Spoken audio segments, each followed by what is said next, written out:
Welcome to my video about allergies and food intolerances.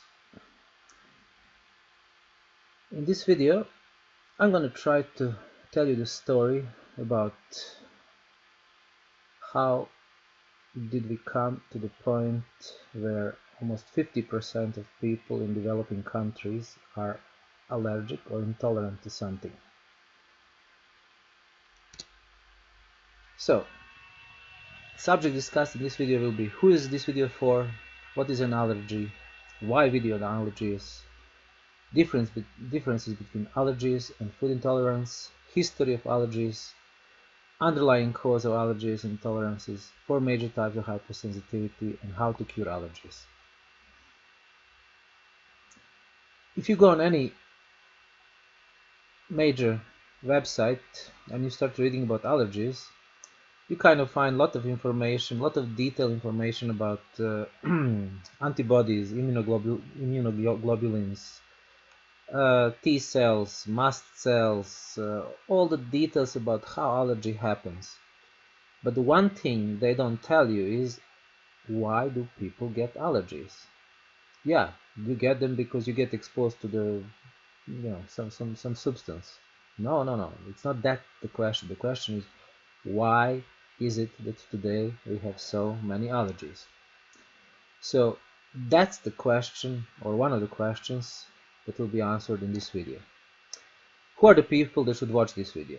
If you have any health problem, you or anybody in your family, and here is just a short list of some of the health problems that are related to allergies and food intolerance, and that's like acne, attention deficit disorder, allergies, Alzheimer's disease, angular cheilitis, anxiety, asthma, autism, Crohn's disease, dementia, depression, eczema, endocrine disorders, epilepsy, exfoliative cheilitis, fibromyalgia, gallstones, gallbladder pain, headaches, hemorrhoids, inflammatory bowel syndrome, multiple chemical sensitivity, multiple sclerosis, Parkinson's disease, pemphigus, rheumatoid arthritis, schizophrenia, scleroderma, seborrheic dermatitis, Tourette syndrome, ulcerative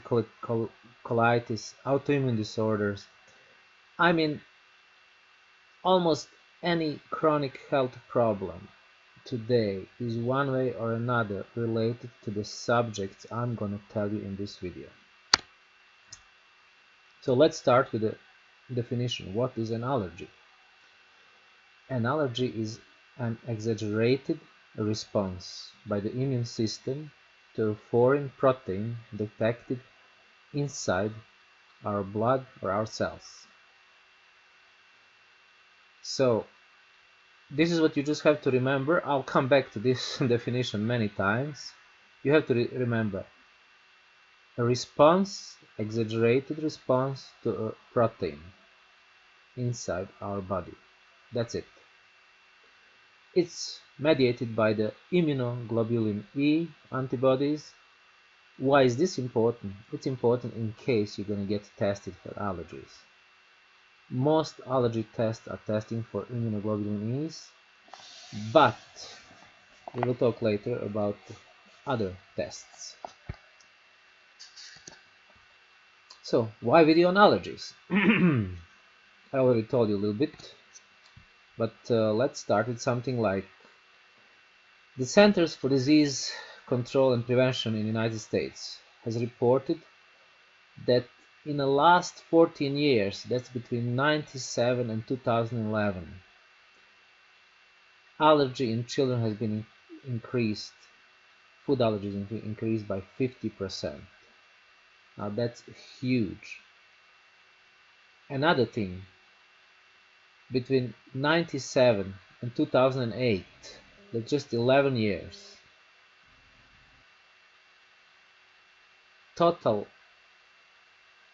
number of people who are diagnosed with peanut or tree nut allergies has been tripled in the United States. So something is going on, and that something looks like this. We have As you can see, this is a 1940.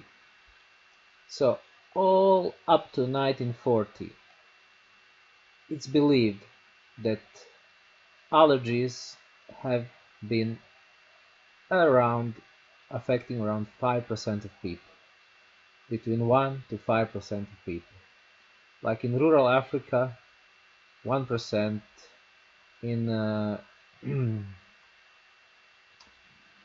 in rural Central Europe, maybe 5%, but the numbers are extremely low. Nobody knows how low actually, because there were no ways of diagnosing allergies like today. Today we have allergy tests. That time in the past there were no ways of doing it, so they were generally, recognized by symptoms, set of symptoms. But today there are even tests, and generally when we talk about these like incidence and prevalence of allergies, we are talking about what has been diagnosed, which in reality means that this is just a top of an iceberg. Okay, it's a tip of an iceberg that is visible, because there is, beside allergies, there are intolerances, which are probably 10 times more common and that are also exploding today. So the allergy is simply an epidemic. And you see here like prevalence going up to 40%, different forms of allergies. During this video I will be bombarding you with information in form of graphical presentation like this, or texts. I'm not going to tell you or analyze every picture I show you in this video, because I don't have time for that. The video would be simply too long. But I let you look at those pictures, so if you want, you can pause the video, stop the video, look at the pictures, see what it shows, which years are shown, which problems, like there is asthma, there is atopic dermatitis, there is rhinitis, there is allergen specific IgE, immunoglobulin E. This means it's been tested. So the blue line here shows the results of the tests. The yellow line shows other forms of diagnostics, and all the other three lines are showing other forms of diagnostics. The blue line is showing the total number of people diagnosed with allergies. Here is one picture showing what has happened between year 2000 and year 2011. So in 11 years, percentage of children who have been diagnosed with allergies has grown from 3.6% to 5.1%. And of those, the most common allergies are, most common allergies are peanut, milk, shellfish, tree nut, egg, and then fish, strawberry, wheat, and soy. So, prevalence of food allergies. Here is another graph showing milk, eggs, peanuts, fish, shellfish. People reporting themselves and different when they are tested. As you can see, when people report allergy to milk, it's much more common than when it's tested. Why is that? Well, there is something called intolerance. For example, intolerance to milk sugar, lactose. And people unknowingly lump it together with allergy. I'll tell you later about the difference between intolerance and allergies. It's not so important. What's important is if you react to milk, you have adverse reactions to milk, yeah, stop consuming it. Doesn't matter if your allergy tests say you are allergic or not. So 4% of Americans today, of people in North America, have food allergies. These statistics are already old. Probably this number is now closer to 6 or 7. So, in children, the number is more than 8%.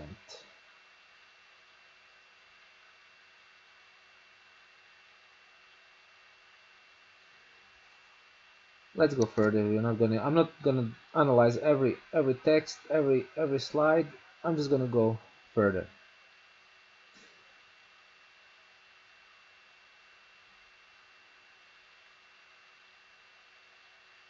Up to 8% of children under the age of 3 have allergy to limited number of foods. To cow's milk, to wheat, to egg, to shellfish, fish, soy, peanuts, and tree nuts. By the way, these 8 kind of food are the so-called top 8 most common food allergens. And that in practice means that about 90% of all people who are allergic to some food are allergic to these 8 foods. And these are some graphs showing how much certain diseases which are related to immunity have also skyrocketed from the 1950 up to 2010. The worst, of course, we see this anaphylaxis that has really gone high up since year 2000. I will tell you why is that a little bit later. Now, let's just watch a few graphs. Okay, here you can see what happens through different years. Increase in peanut allergy in United Kingdom. Year 89, 94, 2007. Year 97, 2002, 2008 in United States. 2002 in Canada. 2010 in Australia. Singapore, 2 years, 2005, 2012. Allergies are going down in Singapore. Great. Probably they made a change in something. We'll talk about that later. Philippines, only 1 year.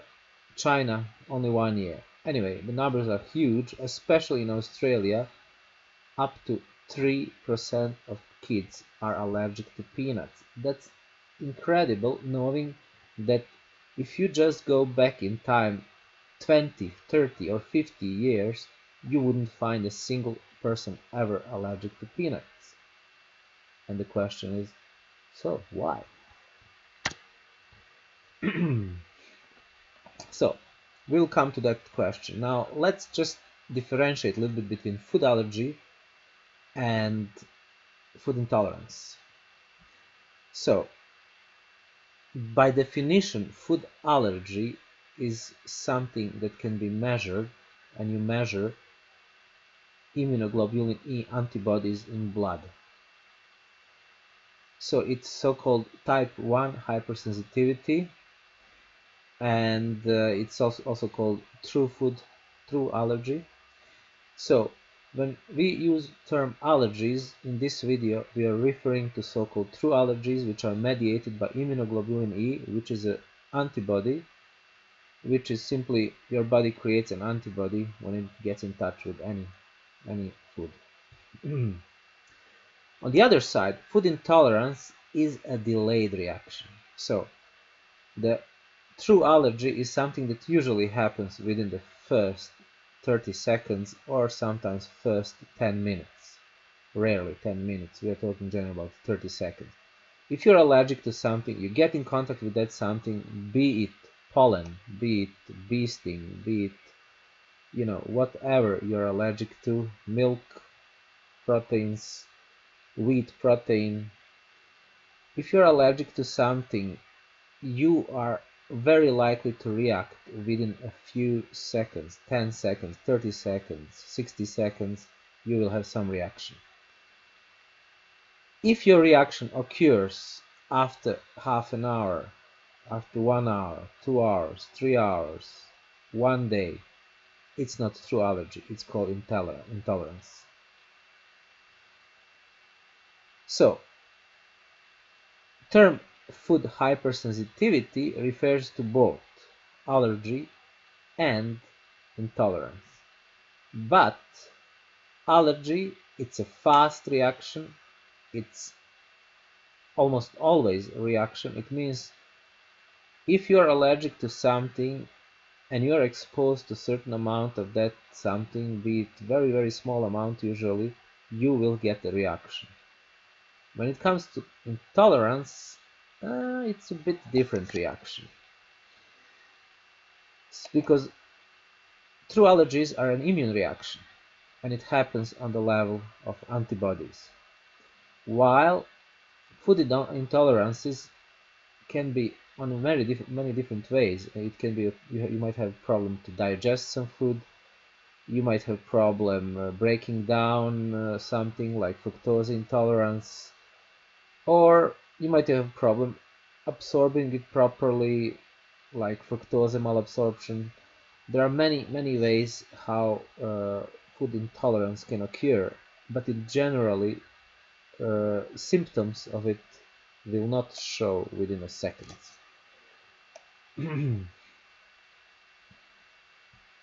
So food intolerance can happen to totally natural foods, it can be as natural as you can get it.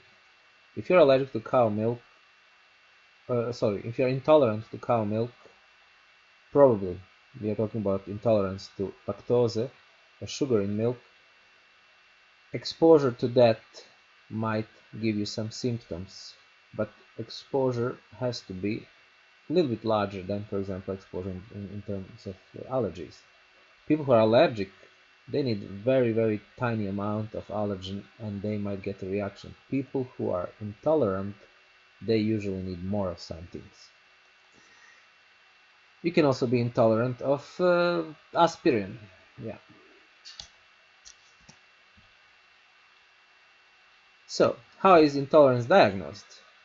I already told you, allergies, you can be pretty sure you're allergic to something if you get a reaction to something within a few seconds. So, simply by the way you react to something and the time it takes to react to it, you might have a positive diagnosis. Or if you don't know what you react for, you react to multiple things, there are allergy tests that can test you for 40 different things. You can be tested for 40 different things, and it will show which one of those things are you're allergic to. Allergy tests are generally, there are two main kind of tests used today. One is blood test, where some blood is drawn and then tested, and another is a prick test, where you are scratched, so-called scratch test, where you are scratched with the needle, usually on the back of on the skin of your back, and the needle is polluted, it's not clean, it contains allergen. And based on your reaction to those scratches, you might have, for example, 10 scratches one day, you get tested for 10 different things one day, then you come after 1 or 2 weeks, 10 more scratches, and so on and so on. When it comes to intolerance, we have something called microarray test, ELISA test, and generally ELISA test is the one that is most commonly used, but there are other methods for diagnosing intolerance, like for example elimination. You can eliminate food for some time. If your symptoms disappear, that's a pretty strong sign, that especially if you can repeat it several times, like you eliminate it, you take something, you eliminated milk, you're intolerant, let's say to lactose, you eliminate milk, your symptoms disappear. You include milk, your symptom appear. You eliminate milk, your symptoms disappear. When you have done it a few times, it comes up and down, then you know you are intolerant of something.